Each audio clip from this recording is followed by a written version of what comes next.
Hi there, this is Lee McQueen, and again talking about issues of the day.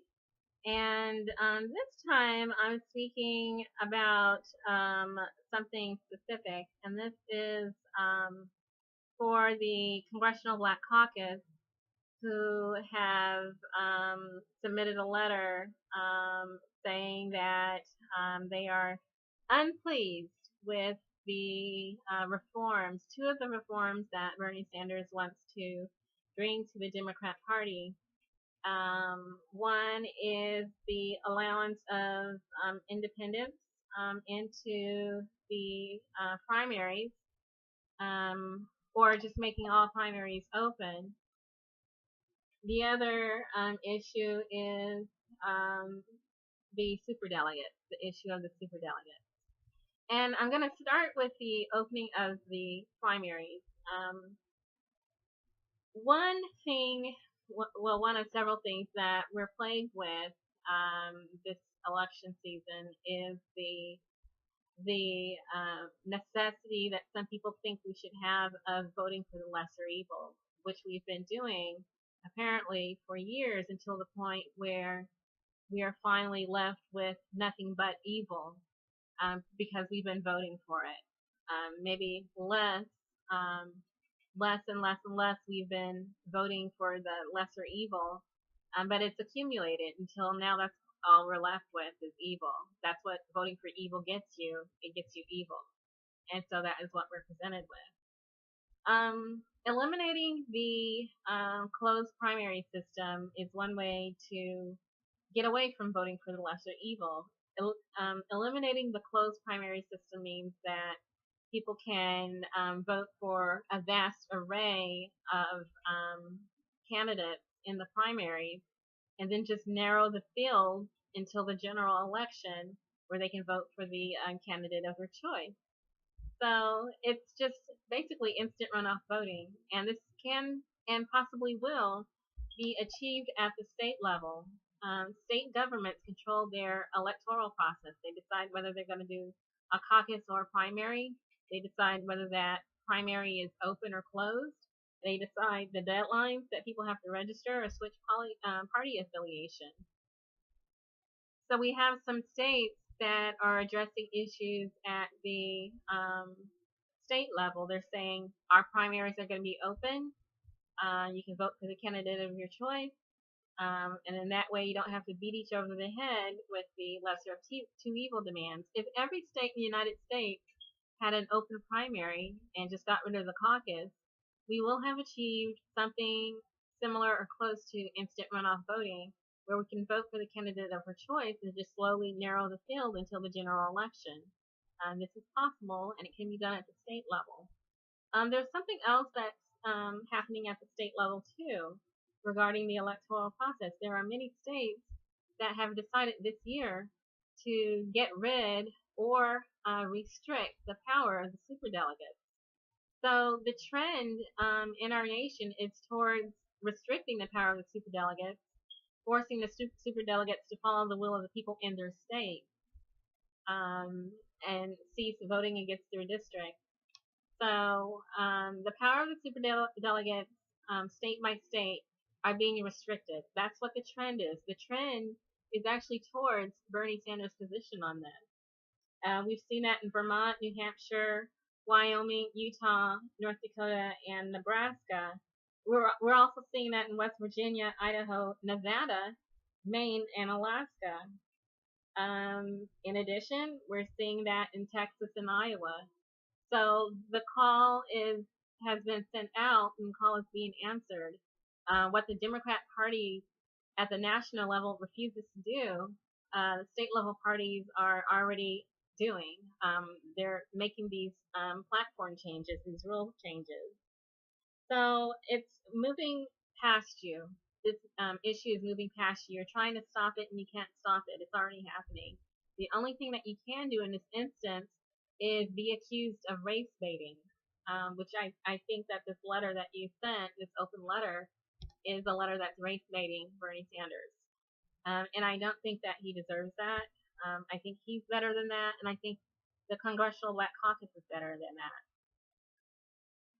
Bernie Sanders was an officer with CORE, Congress of Racial Equality. He's been part of the civil rights movement, the same movement that you were once a part of.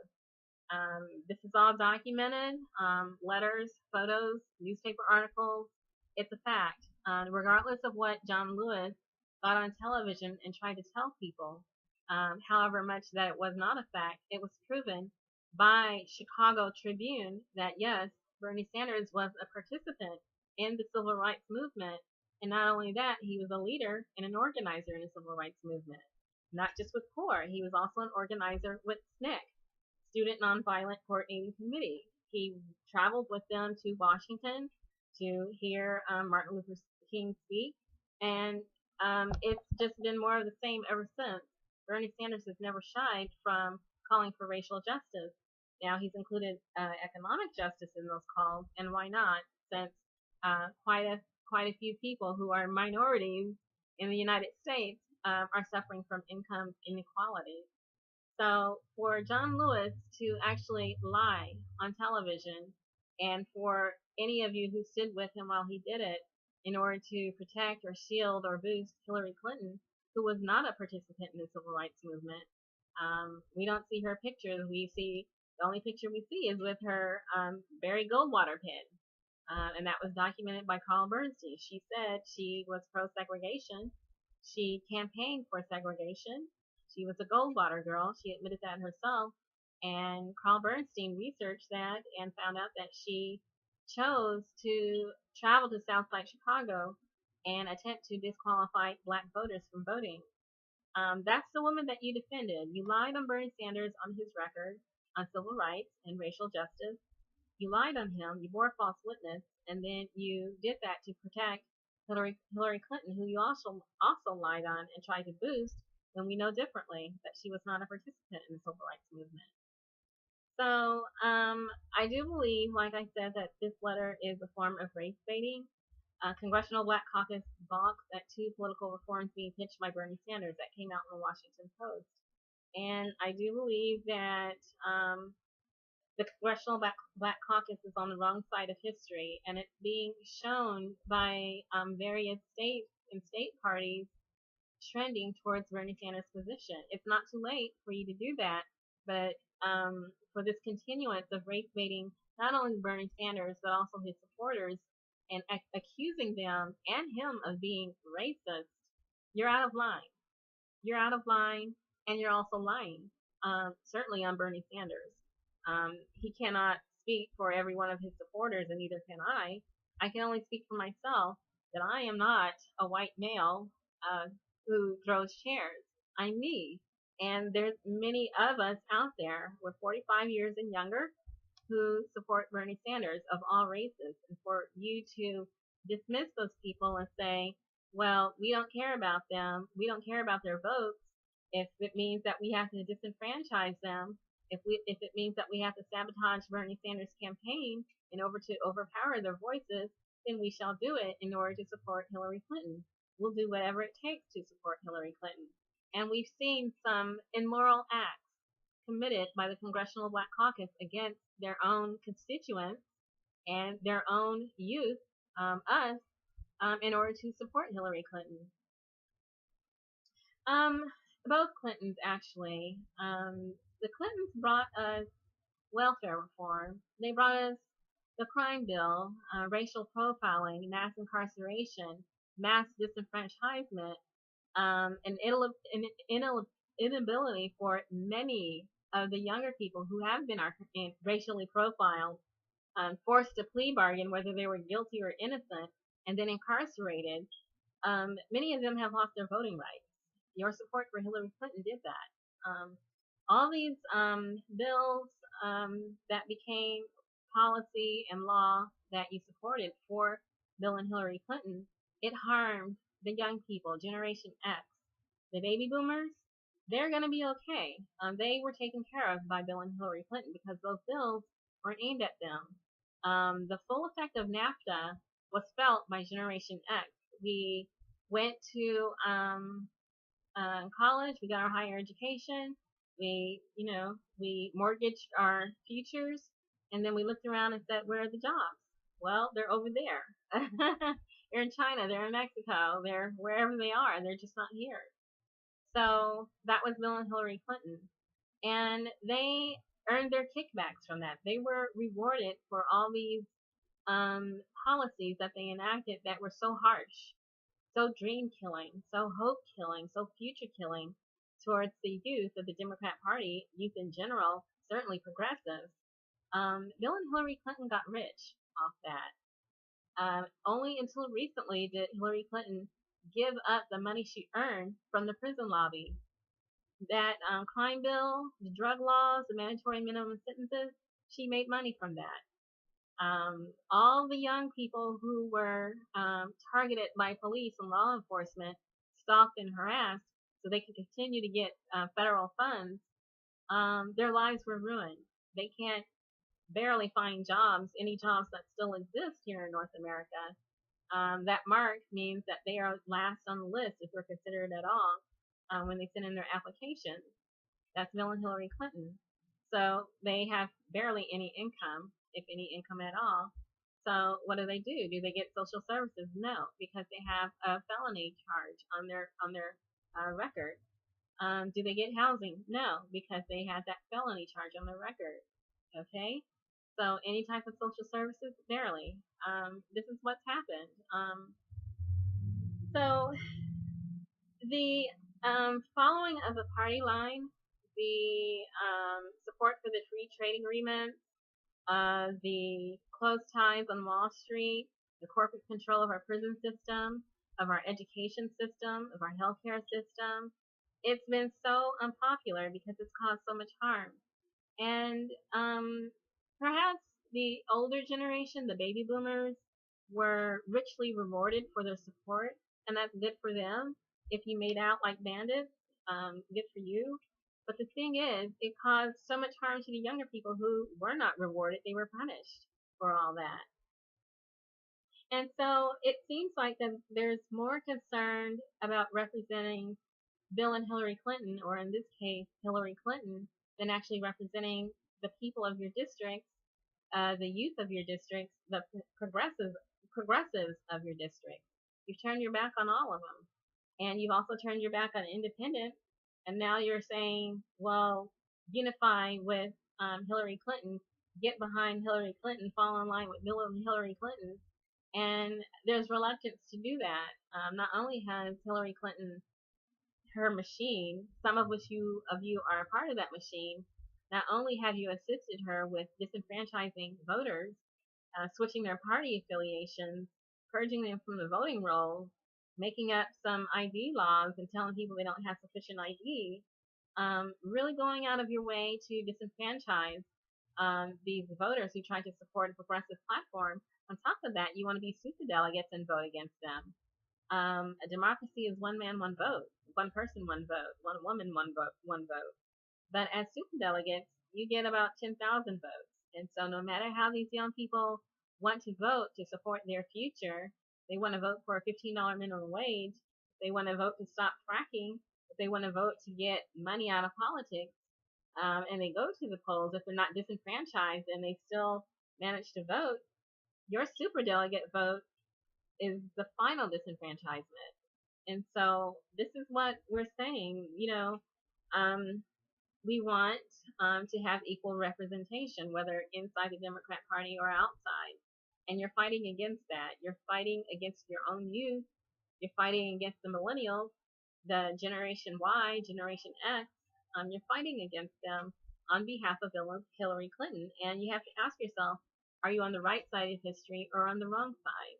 Hillary Clinton is a criminal. She's corrupt. She's a liar. And you're fighting for her. What does that make you? Like I said, the superdelegates were created supposedly to prevent an unelectable candidate from going to the general election. And now we have Hillary Clinton, who's under FBI criminal investigation on 2 counts. She's barely won against Bernie Sanders, and the only way she did that was with media support, superdelegate support, and then criminal activity. We call it racketeering in the lawsuit that has been filed. So is she electable? Based on her behavior all this primary season, based on all the effort it took to cheat to get her ahead through rigging the election, is she truly electable? Is there going to be independents that support her? Are there going to be any crossover Republicans? Her idea of achieving crossover votes from independents and Republicans is to declare war on someone, so she's seen as a centrist. And basically, Bernie Sanders has lifted the veil off everyone's eyes. He achieved crossover votes.